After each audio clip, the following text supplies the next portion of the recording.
ሰላም ጤና ይስጥልኝ የተወደዳችሁና የተከበራችሁ አድማጭ ተመልካቾቻችን የትግራይ ጊዜያዊ አስተዳደሩ ፕሬዝዳንት በመሆናቸው ብቻ ያወቁትን ሚስጥር እስከ መጨረሻ መጠበቅ ሲገባቸው ለርካሽ ገበያ አቅርበዋል ሲል የትግራይ ጊዜያዊ አስተዳደር ፕሬዝዳንት ጽሕፈት ቤት መግለጫ የወጣባቸው አቶ ጌታቸው ረዳ አሾለኩት የተባለው መረጃ እያነጋገረ ነው። ሰነዱ ከትልልቅ ጄኔራሎች እና አመራሮች እስከ ቀበሌ ሰራተኞች በስም ዝርዝር የያዘ በመሆኑ በብዙሃኑ ዘንድ ትኩረት አግኝቷል። በዛሬው ዕለትም በሶሻል ሚዲያ የተለቀቁት ሁለት መረጃዎች በከፍተኛው እያነጋገሩና ተጠባቂ እያረጋቸው እንደሚገኝ ታውቋል። ምን ናቸው የሚሉትን እንመለከታቸዋለን። ተመልካቾቻችን አብራችሁ ልትቆዩ ከወደዳችሁ ቻናላችንን ሰብስክራይብ፣ ላይክ እና ሼር በማድረግ አሁኑኑ ቤተሰብ ይሁኑ። የትግራይ ጊዜያዊ አስተዳደሩ ፕሬዝዳንት በመሆናቸው ብቻ ያወቁትን ሚስጥር እስከ መጨረሻው መጠበቅ ሲገባቸው ለርካሽ ገበያ አቅርበዋል ሲል የትግራይ ጊዜያዊ አስተዳደር ፕሬዝዳንት ጽሕፈት ቤት መግለጫ የወጣባቸው አቶ ጌታቸው ረዳ አሾለኩት የተባለው መረጃ እያነጋገረ ነው።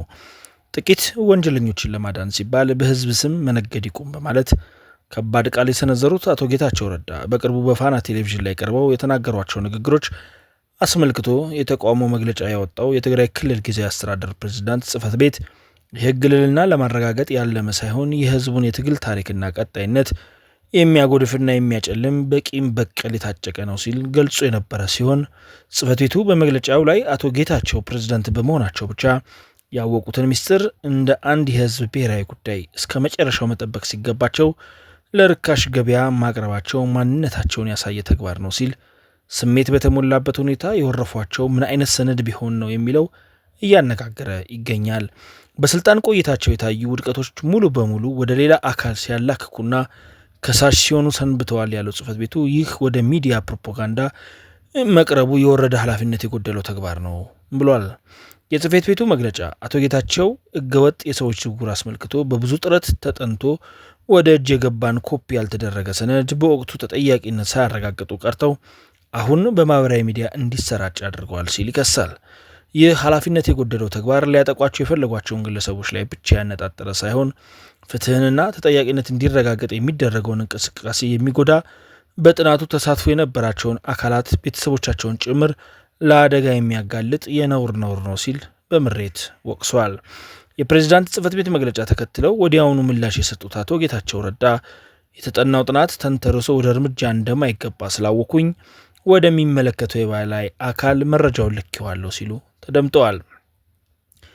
ሚኒስትሩ በጥናት ሰነዱ መሰረት ህጋዊ እርምጃ ሊወሰድባቸው ከሚገባቸው ተጠያቂዎች አንዳንዶቹ ከሀገር ወጥተዋል ሲሉ የገለጹት እንዳለ ሆኖ ሰው መሸጥ ለትግራይ ህዝብ የማይመጥን ወንጀል ነው የሚል አገላለጽ በፕሬዝዳንት ጽሕፈት ቤት በወጣው መግለጫ ላይ የለም ያሉት አቶ ጌታቸው ሰነዱ ግለሰቦቹን ከማጥቃት ባለፈ የህግ ልዕልና እንዲረጋገጥ ያለመ ነው ሲሉ አብራርተዋል። አቶ ጌታቸው ረዳ በጥናት ሰነዱ የተቀመጠው ሀቅ ነው፣ ጥቂት ወንጀለኞችን ለማዳን ሲባል በህዝብ ስም መነገድ ይቁም ሲሉም አስረድተዋል።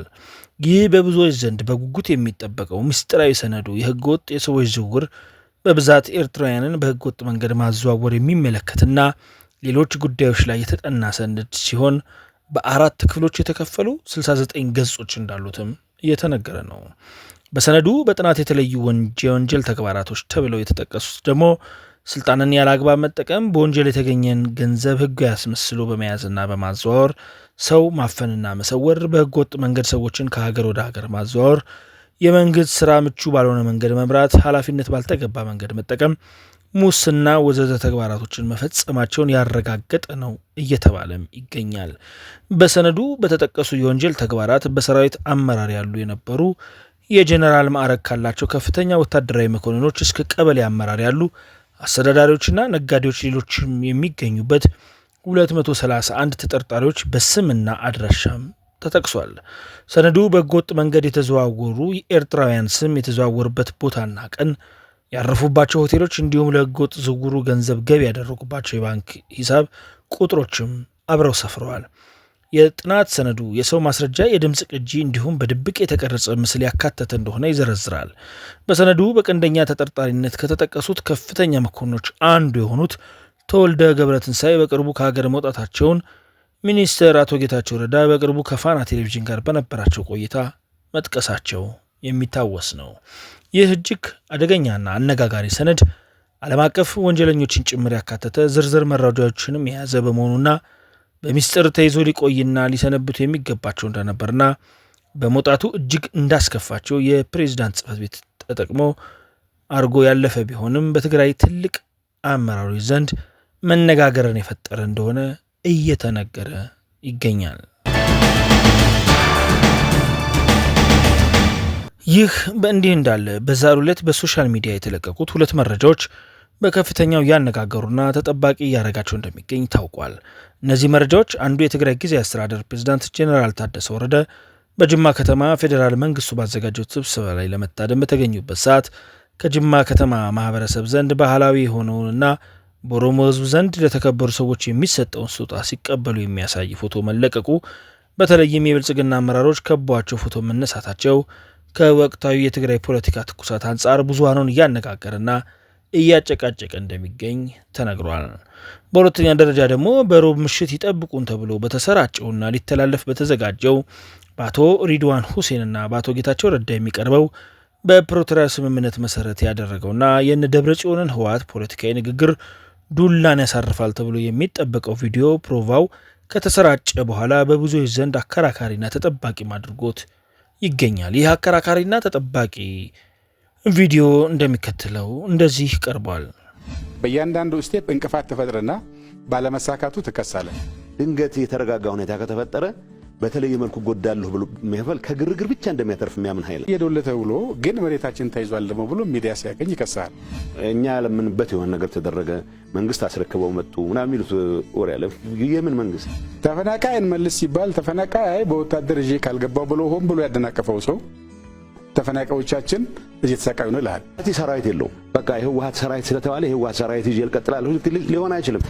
መጥቶ ተነጋግሮ ተስማምቶ ፈርሞ ጥሩ ነው ብሎ አመስግኖ ሄዶ ልክ እንደተካደ ሰውና ጉዳዩን እንደማያውቀው ሰው እንዳድሶ ነው የመከራከር ነገር ነው አንዱ ፈተና የሚያበዛው።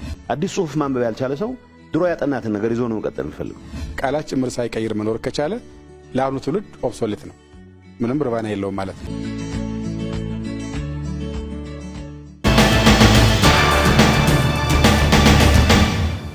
ይህ የሸገር ልጅ ቲዩብ ነው። የተወደዳችሁ ተመልካቾቻችን ዛሬ ወደ እናንተ ይዘንላችሁ የመጣነው መረጃ እነዚህን ይመስሉ ነበር።